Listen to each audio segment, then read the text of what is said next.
Bom dia, boa tarde, boa noite a todos e todas. Sejam bem-vindos e bem-vindas ao Projeto Leon Denis. Me chamo Bruno e a gente está aqui mais especificamente para estudar esse livro aqui, o No Invisível. Eu vou usar esse exemplar aqui que é editado pela Federação Espírita Brasileira, mas a gente consegue encontrar também esse mesmo livro em outras editoras. O objeto de estudo dele e nosso aqui é a mediunidade, tanto no seu aspecto teórico quanto no seu aspecto prático. Lembrando que Allan Kardec, lá em O Livro dos Médiuns, no item 159, vai classificar o médium como todo aquele que sente, num grau qualquer, a influência dos espíritos é, por esse fato, médium. Essa faculdade é inerente ao homem, não constitui, portanto, um privilégio exclusivo. Ou seja, a mediunidade é a faculdade que determinadas pessoas têm de servir como uma espécie de ponte entre os espíritos desencarnados e nós aqui no mundo material. O livro chama-se No Invisível justamente porque vai estudar a faculdade do ser humano que permite a nós fazer contato, estudar, analisar esse mundo espiritual que é invisível, mas invisibilidade não significa ausência, não é? O objetivo do nosso estudo é apresentar informações e conceitos espíritas relacionados à mediunidade, estimular a reflexão, ser uma motivação tanto para aqueles que já conhecem o espiritismo, mas querem se aprofundar de alguma forma, e também uma contribuição para quem ainda não conhece. A gente também quer estimular aqui a leitura do livro, né? Valorizar os autores clássicos. Acho que a gente precisa começar pelo início. Se a gente quer tomar contato com uma ciência que a gente ainda não conhece, a gente precisa estudar os primeiros autores e autoras que estudaram esse assunto. Então, quando a gente fala de espiritismo, a gente precisa começar por Allan Kardec, por Leon Denis e por outros autores que a gente vai chamar de clássicos. A dinâmica do nosso estudo vai ser basicamente a seguinte: a gente vai ler alguns trechos do livro, vai analisar, vai comparar, a gente vai usar outros autores e autoras nas nossas análises. Acho que é super importante a gente ler com variedade, né? E cruzar a opinião do autor com a investigação, com a análise de outros autores ou autoras. Isso só tem a enriquecer a gente. A gente pretende estudar um capítulo por vídeo e hoje a gente queria começar pela introdução da obra. Mas antes, eu queria responder, né, por que estudar Leon Denis? E aí, muito para além dele ser um autor clássico, né, dele ser um contemporâneo de Allan Kardec, eu separei aqui alguns fatores. Primeiro fator, por que estudarmos Leon Denis? Primeiro porque ele é um continuador direto de Allan Kardec, devido à magnitude e à qualidade da sua obra, tanto na divulgação quanto na pesquisa do espiritismo.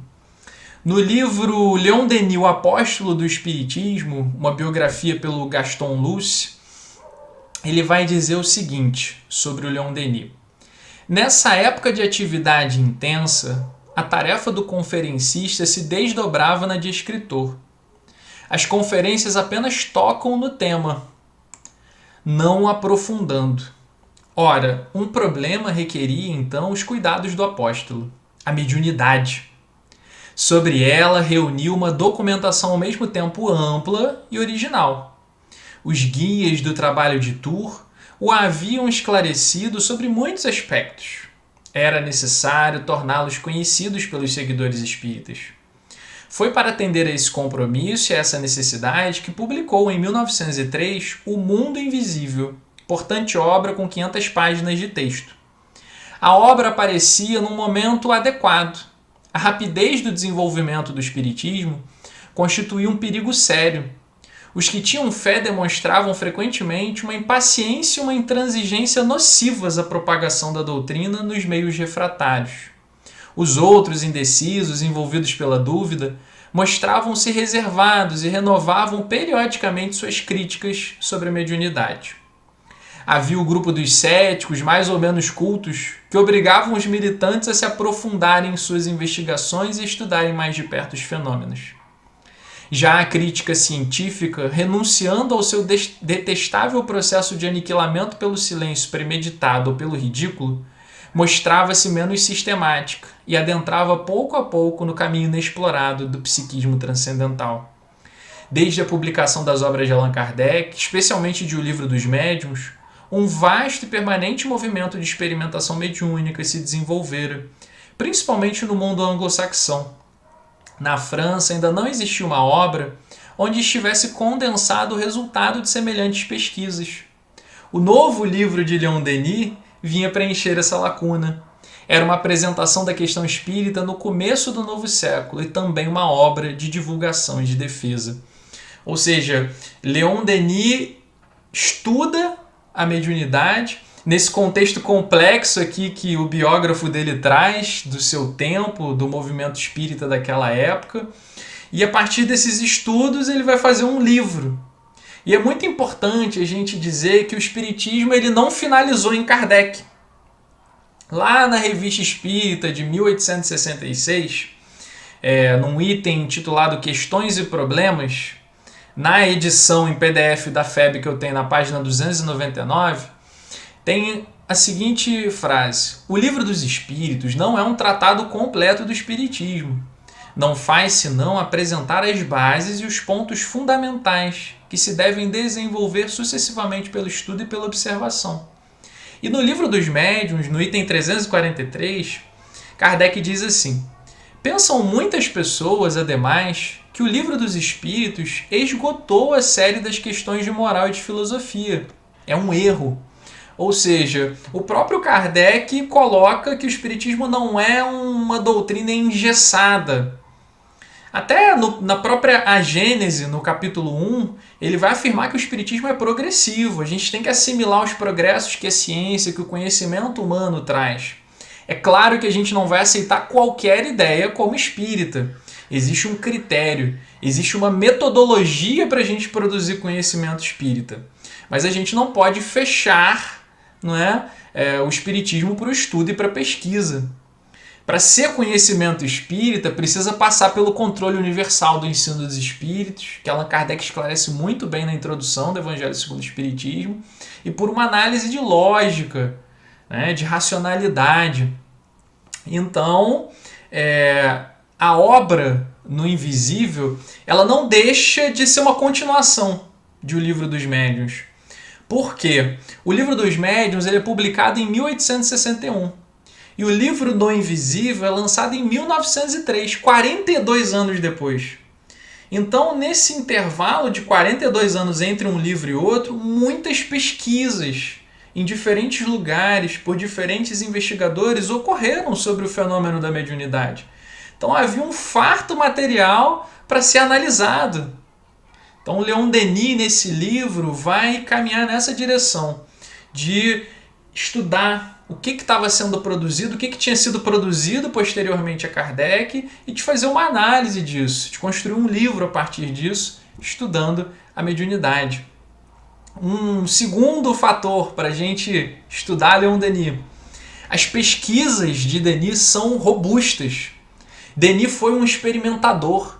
Ele pesquisou, ele conviveu com o fenômeno mediúnico durante muito tempo. Ele estava muito atento ao que acontecia no mundo da filosofia e da ciência. Chama muito a atenção no livro o fato de que ele dialoga constantemente com autores e autoras e pesquisas do seu tempo. Ele vai citar o tempo todo jornais, livros de outros autores, estudando a mediunidade. Isso é um fato raro hoje. Quem de nós hoje coloca o espiritismo para dialogar com a ciência e com a filosofia? Além do mais, o livro vai ter também fartas notas de rodapé, indicando muitas fontes de pesquisa, muitas fontes de leitura. Terceiro motivo para a gente ler Leon Denis, a escrita dele é muito fluida. Ele consegue, de uma maneira muito coesa e coerente, articular teoria e prática. Uma rara habilidade. Foi o autor que foi lido por uma noite, por Eurípides Barçanufo. iniciando a sua conversão à filosofia espírita no Sacramento do início do século XX. Para quem não conhece, Eurípides Barçanufo foi um grande nome do movimento espírita brasileiro. Foi um médium, um professor, um espírita mineiro que nasceu em 1880 e desencarnou em 1918. Foi um livro do Leon Denis chamado Depois da Morte que solucionou uma série de dúvidas que Eurípides carregava acerca da fé em determinada época de sua vida. Recomendo o livro Eurípides, o Homem e a Missão, de Corina Novellina, uma excelente biografia sobre esse personagem do movimento espírita brasileiro, e também a dissertação de mestrado do César Bigueto, chamada Eurípides, um educador de vanguarda na Primeira República. Bom, então, Leon Denis foi um livro que impressionou fortemente Eurípides, que era uma figura muito destacada. Bom, quarto fator para a gente estudar Leon Denis. O conjunto da obra dele tem uma enorme contribuição para a doutrina espírita. Se você começa estudando espiritismo pelas obras de Kardec e de Leon Denis, a gente vai ter um embasamento crítico para ler, estudar e analisar com mais segurança outras obras de outros autores e de outras autoras, e também para a nossa prática mediúnica. A Ivone do Amaral Pereira, num livro de entrevistas chamado Pelos Caminhos da Mediunidade Serena, ela vai falar um pouco sobre a importância da gente ler os autores clássicos.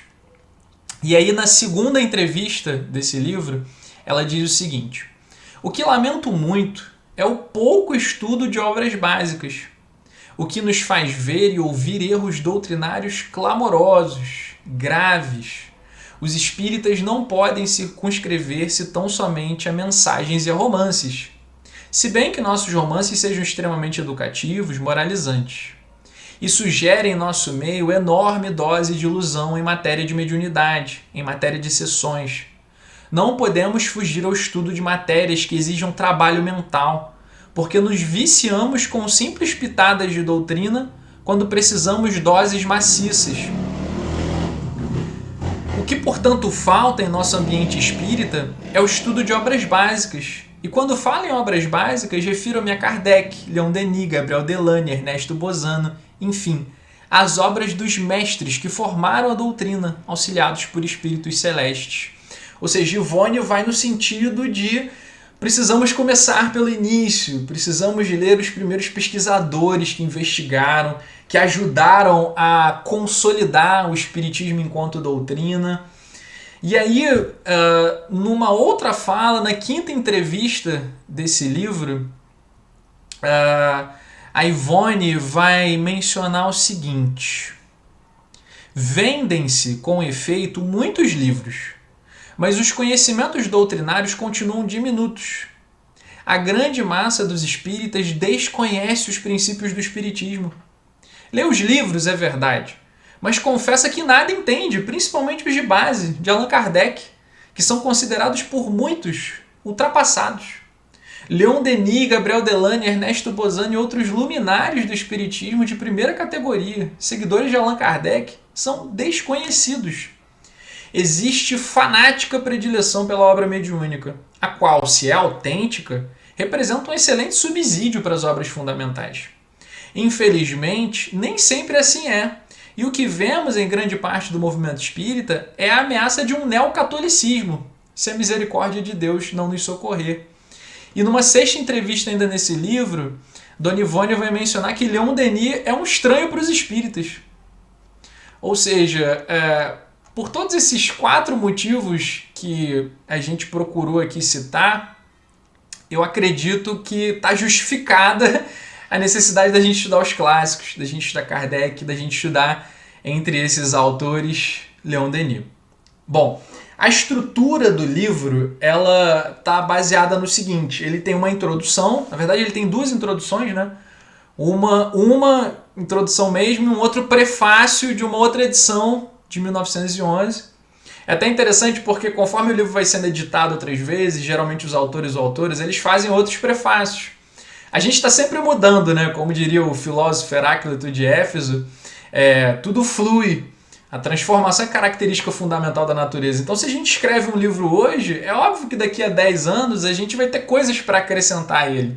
Então muitos livros vai ser natural que eles tenham mais de um prefácio, né? Porque é feito pelo autor alguns anos depois de ele escrever a primeira edição. A primeira parte do livro, ela chama-se o Espiritismo Experimental, as leis. Leon Denis vai abordar a teoria dos fenômenos espíritas, a teoria da mediunidade, sempre com fartas citações a outros autores, sempre fundamentando muito bem as suas afirmações. Embora não citado tão nominalmente, o livro No Invisível tem várias conexões o tempo todo com o Livro dos Médiuns, de Allan Kardec. Não deixa de ser uma continuação dessa obra, como a gente já falou. Sempre muito importante a gente estudar comparando, né, autores e autoras. A minha leitura que eu estou fazendo no Invisível agora, o tempo todo eu paro, abro o Livro dos Médiuns e vejo, caramba, olha, eles estão dizendo coisas semelhantes em capítulos diferentes de cada livro. A segunda parte do livro chama-se O Espiritismo Experimental, os Fatos. Então, se numa primeira parte Leon Denis vai focar nas teorias, na segunda parte ele vai focar numa parte mais empírica. Ele vai trazer muitos exemplos de fenomenologia mediúnica, dos mais diferentes autores e autoras, dos mais diferentes tempos e lugares, das mais diferentes fontes. Chama muito a atenção também o volume de leitura dele. Leon Denis lia muito, porque ele cita muitas fontes diferentes. Acho que isso torna o livro muito rico. Ele dá a sua análise, dá a sua crítica sobre tudo que ele coloca. E na terceira parte, ela é nomeada de Grandezas e Misérias da Mediunidade. E o livro encaminha para a sua conclusão. E eu queria ler alguns trechinhos aqui da introdução e fazer alguns breves comentários e reflexões. No primeiro parágrafo da introdução, Leon Denis diz assim: desde 50 anos se tem estabelecido uma íntima e frequente comunicação entre o nosso mundo e o dos espíritos. Soergueram-se os véus da morte e, em lugar de uma face lúgubre, o que nos apareceu foi um risonho e benévolo semblante. Falaram as almas, sua palavra consolou muitas tristezas, acalmou bastantes dores, fortaleceu muita coragem vacilante. O destino foi revelado não já cruel, implacável como pretendiam antigas crenças, mas atraente, equitativo, para todos esclarecido pelas fulgurações da misericórdia divina. Bom, então Leon Denis está fazendo uma menção. Ele escreve o livro, né, em 1900, ele lança o livro em 1903, no início do século XX. Então foi há mais ou menos 50 anos a partir do momento em que ele lança o livro que Kardec começou a estudar de maneira sistemática os primeiros fenômenos. E é muito importante a gente fazer uma recapitulação de como o Espiritismo se sistematizou enquanto doutrina. Porque existiam os fenômenos que sempre aconteceram ao longo da história da humanidade, em diversas civilizações, diversas culturas, em diversos lugares diferentes. Mas no século XIX, esses fenômenos eles ocorrem principalmente nos Estados Unidos, os raps, a gente tem as irmãs Fox, as batidas, e também na França, com as mesas girantes, nos salões da Paris. Então as pessoas provocavam os fenômenos, se divertiam muitas vezes com esses fenômenos, mas ninguém de fato explicava o que eram esses fenômenos. Até que um professor, pesquisador, vai tomar contato com eles, é o professor Hippolyte Léon Denis Arrivai, que mais tarde vai adotar o pseudônimo de Allan Kardec.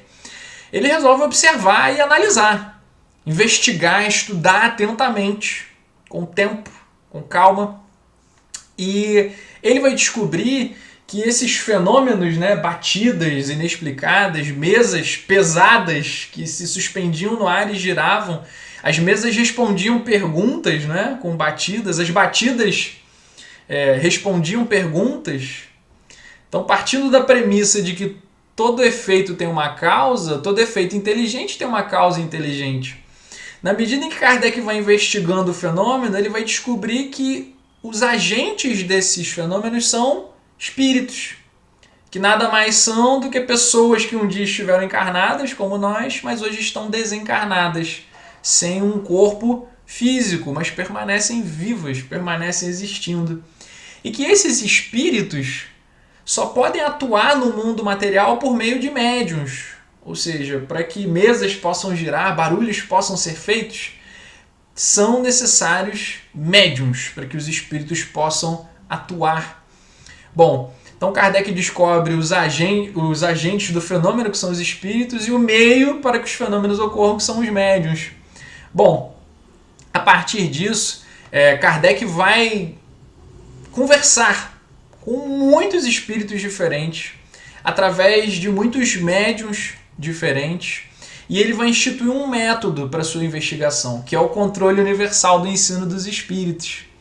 Ou seja, ao longo dos anos, Kardec vai ir construindo uma doutrina, vai sistematizar, não é, com o método que ele institui, todo esse conhecimento que vem dos espíritos.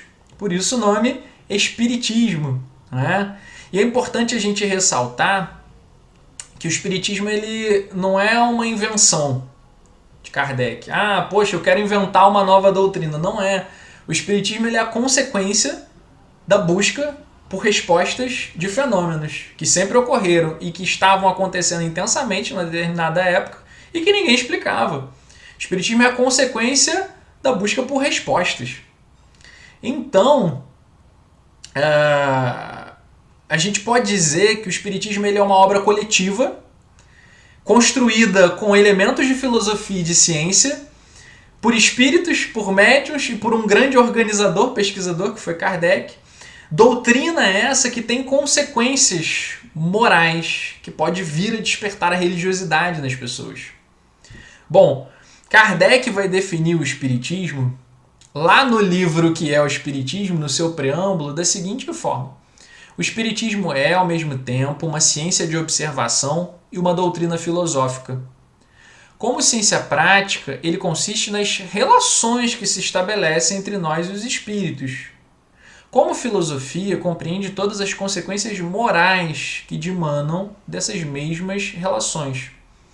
Ou seja, o aspecto científico do Espiritismo ele consiste em investigar essas relações entre mortos e vivos, desencarnados e encarnados por meio de médiuns. Certo? Então, por meio desse diálogo, por meio de um método, desse diálogo com vários espíritos por meio de vários médiuns, Kardec vai identificar que algumas ideias, que alguns conceitos, eles se repetem na fala dos espíritos. Então é aí que Kardec vai começar a ver que, a partir desses relatos dos vários espíritos, de que há um Deus, há uma inteligência suprema, causa primária de todas as coisas, que esse Criador ele tem atributos, a infinita sabedoria, amor, misericórdia, que há uma justiça divina. Ele vai descobrir que os espíritos são os seres inteligentes da criação, que nós, espíritos encarnados, somos imortais, ou seja, a vida não termina com a morte do corpo físico. Desse diálogo com os espíritos, ele vai ver também que a evolução é uma lei da natureza e que essa evolução dos espíritos se processa por meio da reencarnação. Então, olha os conceitos aí, né? Deus, espírito, evolução, reencarnação. O diálogo com os espíritos, ele não leva apenas a esses conceitos e essas ideias. Mas o diálogo com os espíritos que Kardec vai ter, ele leva também a uma verdadeira investigação e a uma verdadeira consequência ou consequências éticas. Por quê? Os espíritos, conversando com Kardec questiona, eles também muitas vezes eles relatam por conta própria, como é que está a vida deles no mundo espiritual, depois de morrerem, depois de desencarnarem. E Kardec vai identificando um padrão. Todo indivíduo que foi egoísta, que foi insensível, que foi desonesto, ele está desequilibrado, ele está em sofrimento interior no mundo espiritual. Ao passo que todo indivíduo que foi altruísta, que foi justo, que foi honesto, que procurou se esforçar para ser uma pessoa boa, né? Essa pessoa ela está num estado de paz, de equilíbrio interior no mundo espiritual. Então, a partir desse padrão que Kardec nota, né, que as atitudes enquanto encarnados elas têm consequências no nosso estado no mundo espiritual, ele vai identificar que existe uma lei que regula a vida em sua dimensão ética. Ou seja, existe uma lei natural de caráter moral que regula a vida espiritual. E essa lei está baseada em alguns valores, que são os pilares da ética espírita. São os valores do altruísmo, que é o oposto do egoísmo, os valores da empatia, da não violência e do respeito. E a vivência desses 4 valores, né, de maneira sincera, ela nos leva à prática da caridade, né? A vivência desses 4 valores, altruísmo, não violência, empatia e respeito, é vivenciar a caridade, na sua forma mais ampla. Bom, a prática desses valores, Kardec vai notar através do diálogo com os espíritos, a prática desses valores eleva o indivíduo espiritualmente, possibilita ele alcançar uma plenitude, uma felicidade maior. Além do mais, esses valores que dão base ao que a gente pode chamar de uma ética espírita, eles têm uma possibilidade de transformação individual e social muito grande, né? Então a gente pode dizer que se o aspecto científico do espiritismo são as relações que se estabelecem entre nós e os espíritos, né? Como filosofia, o Kardec que diz lá no preâmbulo do livro que é o Espiritismo, como filosofia compreende todas as consequências morais que dimanam dessas mesmas relações. E aí, gostaria de ler com vocês aqui agora, avançar um pouco na introdução do livro e ler o 7º e o 8º parágrafo, que vão falar sobre as especificidades e os mecanismos da prática mediúnica. Leon Denis vai dizer assim: com os estudos espíritas, uma nova ciência se vai formando lentamente, mas é preciso aliar ao espírito de investigação científica a elevação de pensamento, sentimento, os impulsos do coração, sem o que a comunhão com os seres superiores se torna irrealizável, e nenhum auxílio de sua parte, nenhuma proteção eficaz se obterá. Ora, isso é tudo na experimentação. Não há possibilidade de êxito, nem garantia de resultado, sem a assistência e proteção do alto, que se não obtém, senão mediante a disciplina mental e uma vida pura e digna. Deve todo adepto saber que a regra por excelência das relações com o invisível é a lei das afinidades e atrações. Nesse domínio, quem procura baixos objetivos os encontra, e com eles se rebaixa. Aquele que aspira às remontadas culminâncias, cedo ou tarde as atinge, e delas faz pedestal para novas ascensões. Se desejais manifestações de ordem elevada, fazei esforços por elevar-vos a vós mesmos. O bom êxito da experimentação, no que ela tem de belo e grandioso, a comunhão com o mundo superior, não o obtém o mais sábio, mas o mais digno, o melhor, aquele que tem mais paciência e consciência e mais moralidade. E aí vai uma diferença de metodologia entre o estudo das ciências materiais e o estudo da ciência espírita. Por quê? Nas ciências materiais, pega as ciências da natureza, por exemplo, você tem um controle muito grande do fenômeno que você está estudando, né? Frequentemente. Você consegue reproduzir esse fenômeno para verificar ele à vontade, né? Então, você pode fazer experimentos ali de química que as reações vão ser sempre as mesmas, se as condições forem sempre as mesmas. A moral do investigador, a ética do investigador, ela não influencia no fenômeno. Ao passo que na ciência espírita, a gente não está lidando com matéria, a gente está lidando com seres, né? Com seres como nós, só que sem um corpo de carne, com espíritos, que têm livre-arbítrio, que têm vontade, que decidem ou não como e onde falar. O espírito sopra onde quer. Então, as leis que regem a mediunidade, elas são diferentes das leis físicas que regem os fenômenos físicos. Então, isso impede muitas vezes a reprodutibilidade do fenômeno. A gente não consegue reproduzir um fenômeno espírita como consegue reproduzir um fenômeno químico, né? E, mais importante, a moral e o pensamento do investigador espírita e dos assistentes influem no fenômeno. Ou seja, logo, para estudar os fenômenos espíritas, a gente precisa de uma outra metodologia. Não é?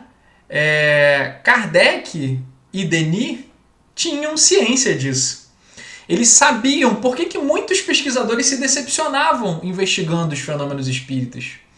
Porque o encaravam com a mesma perspectiva metodológica da ciência materialista.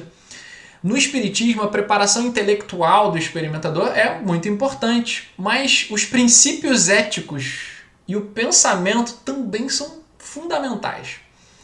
Então, a gente atrai espíritos semelhantes a nós.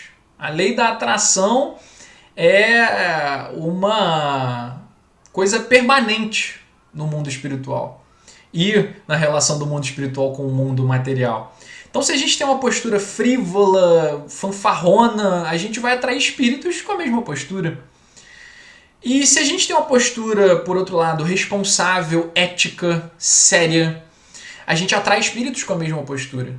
E os espíritos que a gente atrai, eles influem decisivamente no fenômeno mediúnico e em suas possibilidades de estudo.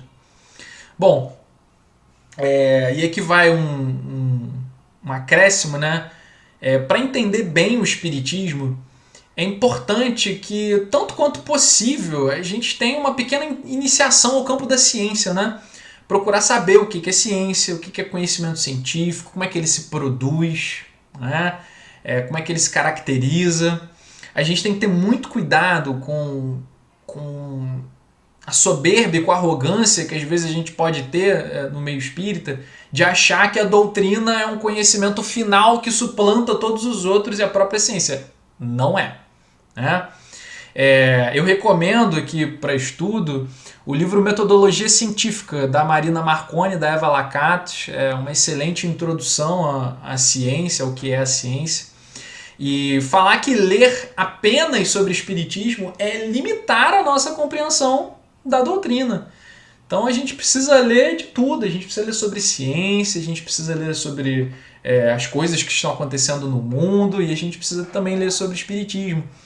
A Dona Ivone Pereira, no livro Pelos Caminhos da Mediunidade Serena, na 5ª entrevista, ela relata o seguinte: há ocasiões em que meus guias me recomendam ler obras profanas de todos os tipos, desde que esclareçam e edifiquem a mente. A termo-nos somente a literatura espírita será exclusivismo, que limitará a nossa ação em favor da própria doutrina que defendemos. E aí, avançando um pouco mais na introdução, indo para o 13º parágrafo, Leon Denis vai falar um pouco sobre o papel do espiritismo no pensamento humano. E eu destaco aqui um pequeno trechinho em que ele diz assim: o espiritismo representa uma fase nova da evolução humana. E é importante a gente encarar, né, o espiritismo como mais uma contribuição ao pensamento humano e não como uma contribuição final ao pensamento humano, né? Eu tenho a impressão que Kardec, impressão pessoal, encarava o espiritismo muito mais como filosofia e ciência, ou como doutrina com elementos de filosofia e ciência, que poderia ter seus princípios incorporados por pessoas de diferentes religiões, sem que essas pessoas deixassem suas religiões. Vou ler aqui alguns trechos do livro Viagem Espírita em 1862 e Outras Viagens de Kardec, editado pela Federação Espírita Brasileira. E aqui num trechinho da Viagem Espírita em 1861, no discurso de Allan Kardec durante o banquete que lhe foi oferecido em Lyon, a gente tem o seguinte trecho. É uma doutrina puramente moral, que absolutamente não se ocupa dos dogmas e deixa a cada um inteira liberdade de suas crenças, pois não impõe nenhuma.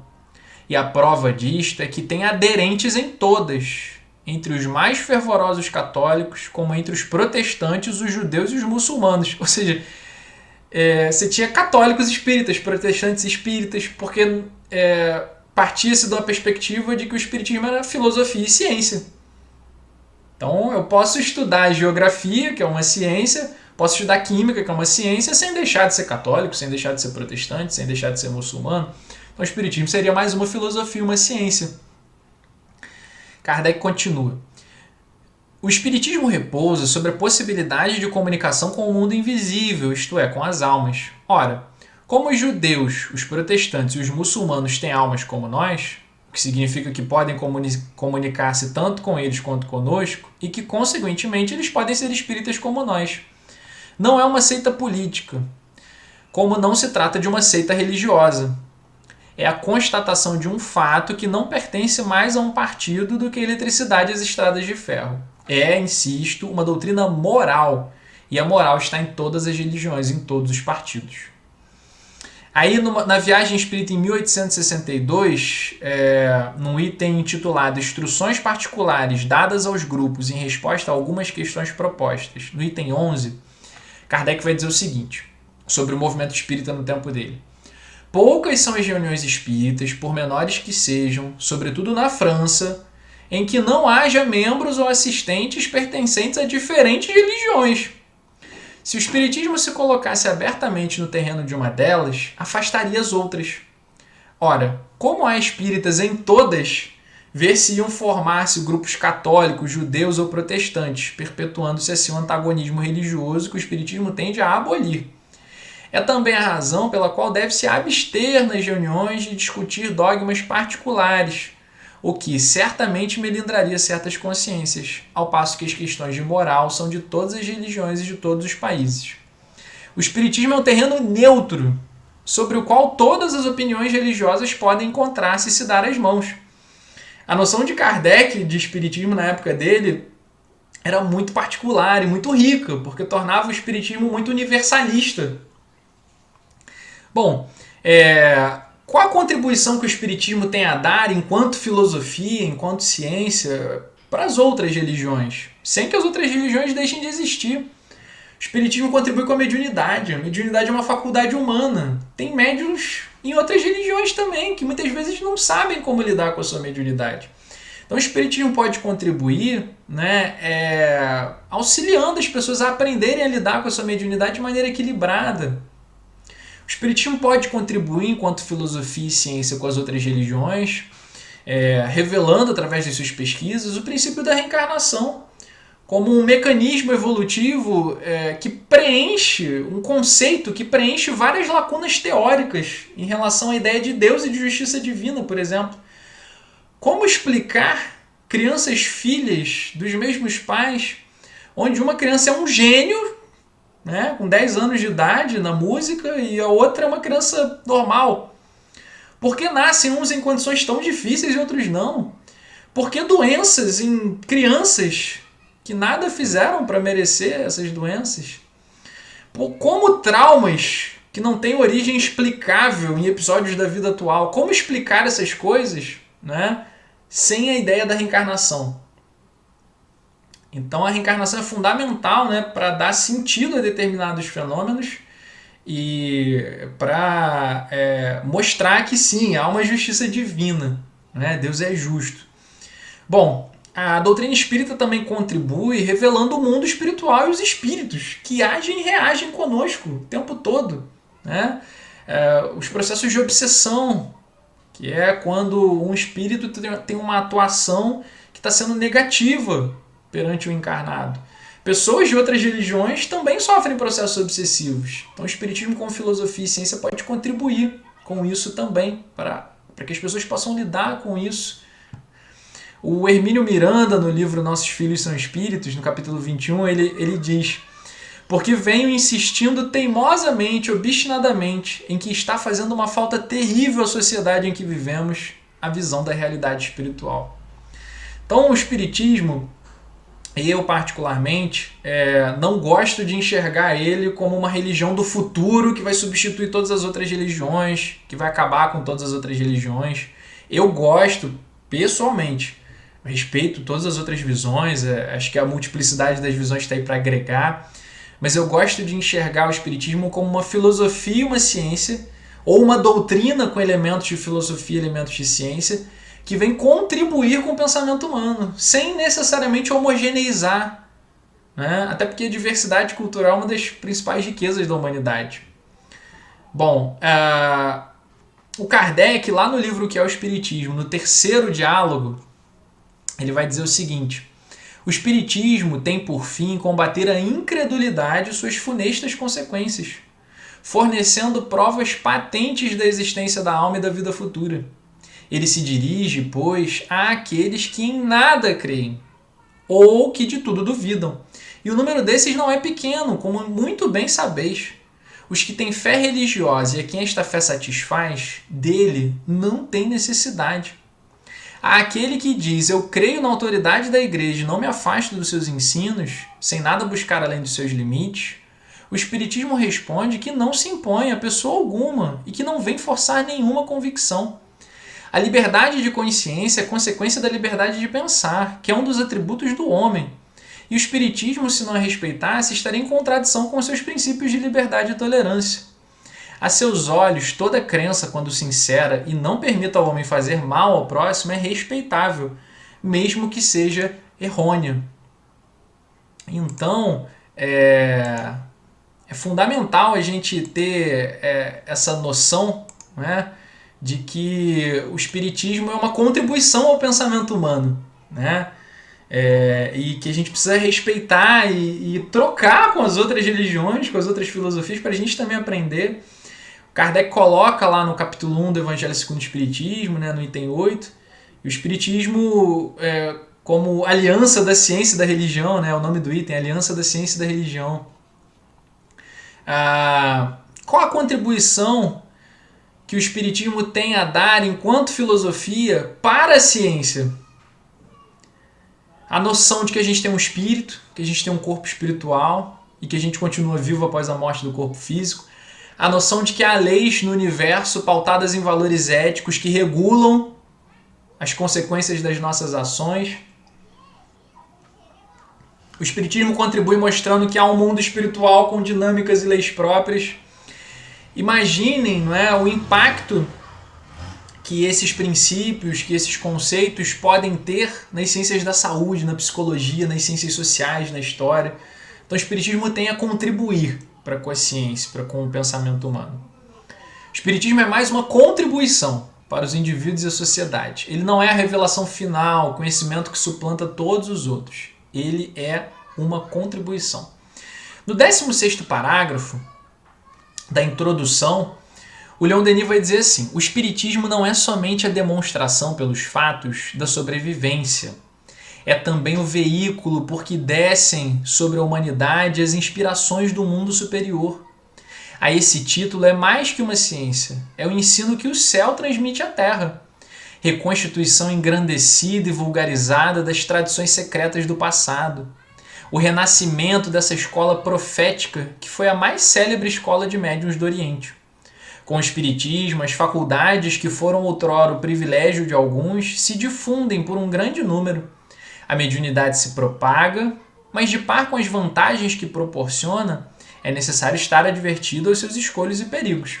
Isso nos lembra lá o capítulo 1 do início do livro Depois da Morte de Leon Denis, que ele vai falar sobre a doutrina secreta, né? O quanto essas ideias, né, de comunicabilidade entre desencarnados e encarnados, vidas sucessivas, mundo espiritual, Deus e uma justiça divina, esses são princípios que não são do Espiritismo. Esses princípios existiram em muitos lugares e tempos diferentes ao longo da história. O próprio Allan Kardec, no item 104 do livro que é o Espiritismo, ele diz assim: o Espiritismo ensina poucas verdades absolutamente novas, ou mesmo nenhuma. Em virtude do axioma, nada há de novo debaixo do sol. Aí, num outro trechinho aqui, desse mesmo item 104, o Kardec diz assim: o Espiritismo não descobriu nem inventou os espíritos, como não descobriu o mundo espiritual, no qual se acreditou em todos os tempos. Todavia, ele o prova por fatos materiais e o apresenta em sua verdadeira luz, desembaraçando-o dos preconceitos e ideias supersticiosas, filhos da dúvida e da incredulidade. Ou seja, reencarnação é um conceito antigo demais. A noção de Deus, de justiça divina, são conceitos muito antigos. O Espiritismo ele se propõe a fazer uma releitura desses conceitos, né, com a ótica daquele tempo, do século XIX. Bom, o Espiritismo não inventa, ele desenvolve. E o ponto central do Espiritismo são as explicações que ele faz de determinados fenômenos e leis naturais e a ética que o Espiritismo nos oferece, que nos proporciona nos desenvolvermos enquanto indivíduos, né? Mais éticos, mais amorosos, mais empáticos. Bom, o Espiritismo ele explica para a gente a mediunidade e ensina também a gente a utilizar ela de forma ética, de forma equilibrada, para o bem coletivo. Então, Kardec, primeiramente, posteriormente outros autores, né, Leon Denis, eles vão identificar inúmeras sutilezas pelas quais o fenômeno mediúnico ocorre, né, e como a mediunidade funciona. E aí, indo lá para o 20º parágrafo da introdução, Leon Denis vai dizer assim: nunca será demasiado repeti-lo. Nesse domínio, jamais obteremos efeitos que não sejam proporcionais às nossas condições. Toda pessoa que, por seus desejos, por suas invocações, entra em relação com o mundo invisível, atrai fatalmente seres em afinidade com seu próprio estado moral e mental. Assunto que a gente já falou. O vasto império das almas, o mundo espiritual, né, está povoado de entidades benfazejas e maléficas. Elas se desdobram por todos os graus da infinita escala, desde as mais baixas e grosseiras, vizinhas da animalidade, até os nobres e puros espíritos, mensageiros de luz, que a todos os confins do tempo e do espaço vão levar as irradiações do pensamento divino. Se não sabemos ou não queremos orientar nossas aspirações, nossas vibrações fluídicas na direção dos seres superiores e captar sua assistência, ficamos à mercê das influências mais que nos rodeiam, as quais, em muitos casos, têm conduzido o experimentador imprudente às mais cruéis decepções. Uma outra das descobertas do Kardec, né, é de que o mundo espiritual ele é tão diverso e heterogêneo quanto o mundo material. Ou seja, no mundo espiritual existem espíritos muito sábios, muito virtuosos, espíritos superiores à média da humanidade, mas existem espíritos também enganadores, né? Além do mais, o Kardec identifica que o mundo espiritual funciona na lógica das sintonias, do semelhante atrai semelhante, que é o que muitas vezes ocorre entre nós encarnados também, né? Bom, se a gente tem por hábito enganar, mentir, roubar, a gente atrai espíritos dessa qualidade para perto de nós. Se a gente tem o hábito de estudar, de aprender, de se esforçar por amadurecer, por se melhorar, a gente vai atrair espíritos que tenham essas mesmas tendências e que vão até nos ajudar a sermos pessoas melhores, né? Nos inspirando o amor, o respeito, a empatia, enfim. Tudo isso tem que ser levado em conta na prática mediúnica. Para ter uma boa prática mediúnica são imprescindíveis conhecimento sólido do fenômeno espírita, dos seus conceitos, da ética espírita e o esforço sincero, né, no bem e pelo nosso próprio amadurecimento espiritual. Por quê? O conhecimento ele permite a nós uma maior segurança no momento da prática mediúnica, na análise das mensagens. E a ética, o esforço pela nossa melhoria pessoal, ele atrai a proteção dos bons espíritos, espíritos sábios e amorosos, sem os quais a prática mediúnica pode ser inclusive perigosa, sem a proteção de espíritos mais amadurecidos. É óbvio que a gente não precisa ser perfeito para lidar com o fenômeno mediúnico, senão nenhum de nós ia exercer a mediunidade, porque não existe ninguém perfeito aqui na Terra, né? O que é exigido da gente é boa vontade, né? No estudo, na instrução, boa vontade no nosso desenvolvimento ético, nosso desenvolvimento moral, não é? Preparo constante. No 14º parágrafo, Leon Denis vai dizer assim, da introdução: as relações, multiplicando-se, nem sempre trazem favoráveis resultados. Também oferecem perigos, sobretudo no que se refere ao mundo oculto, mais difícil que o nosso de penetrar e analisar. Lá como aqui, o saber e a ignorância, a verdade e o erro, a virtude e o vício existem. Com esta agravante, ao passo que fazem sentir sua influência, permanecem encobertos aos nossos olhos, donde a necessidade de abordar o terreno da experimentação com extrema prudência, depois de longos e pacientes estudos preliminares. É muito importante a gente ter esse preparo teórico e ético para a prática mediúnica equilibrada. A gente não quer aqui estimular uma burocratização, um afastamento do fenômeno mediúnico, da prática mediúnica. Não é isso. Não era nem isso que Kardec ou Denis propunham. Kardec, no Livro dos Médiuns, ele vai propor uma formação segura para o médium, né? Evitando complicações desnecessárias para a prática mediúnica. O que Kardec e Leon Denis não abrem mão é da segurança e da ética na prática mediúnica, né? Para isso a gente precisa estudar, se dedicar, tanto na questão teórica, né, quanto na nossa questão ética.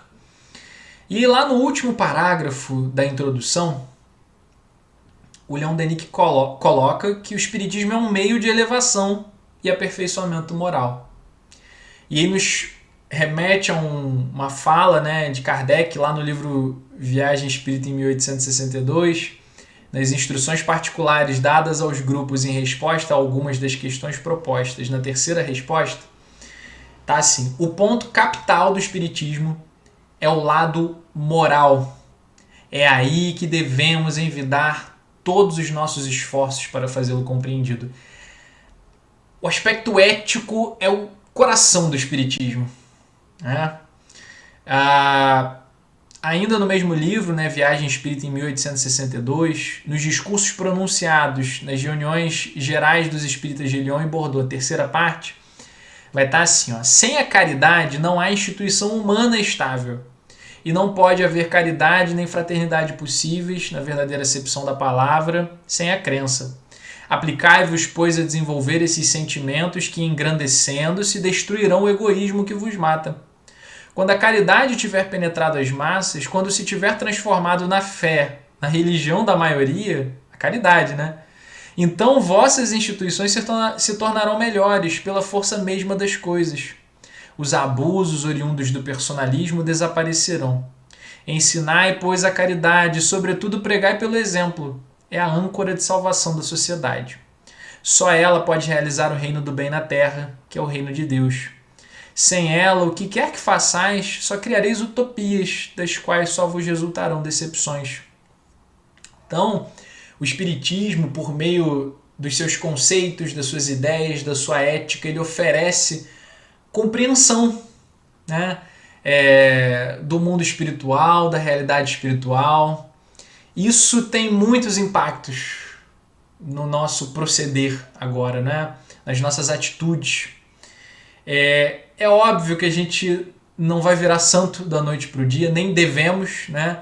A gente precisa acolher as nossas emoções, as nossas dificuldades, às vezes procurar ajuda de um profissional, psicólogo é excelente, tratamento com psicólogos e psicólogas, ter auto-amor, ter misericórdia conosco mesmo. Mas certamente, quando a gente compreende bem o espiritismo, com o tempo a gente vai se tornando pessoas mais éticas. Incorporando os valores éticos do espiritismo, a gente acaba tendo impactos positivos ao nosso redor, na nossa família, na nossa profissão, na sociedade. Então, a gente tem que lembrar que a frase, né, do espiritismo é: fora da caridade não há salvação. Outras religiões e outras filosofias também nos oferecem instrumental teórico e ético para crescermos e amadurecermos. Ou seja, posso ser um muçulmano, posso ser um judeu, posso ser um bandista, candomblessista, posso não ter nenhum tipo de religião, mas se eu pratico a caridade, né, de maneira plena, de maneira sincera e verdadeira, eu estou me elevando enquanto espírito, né? Para a gente concluir, o objetivo do estudo, né, é a gente analisar e refletir sobre trechos do livro, foi o que a gente procurou fazer hoje, né, com o fim de estimular a leitura, né, porque nada substitui a gente ler o livro. Então a leitura é fundamental para a gente entender um autor ou uma autora e suas ideias. Que Deus possa nos inspirar, possa nos dar força, que a gente possa ter uma excelente semana, muita paz para todo mundo e que a gente possa se ver nos próximos estudos. Cuidem de vocês, cuidem de quem está ao redor e, bom, leiam lá o livro No Invisível. Um grande abraço.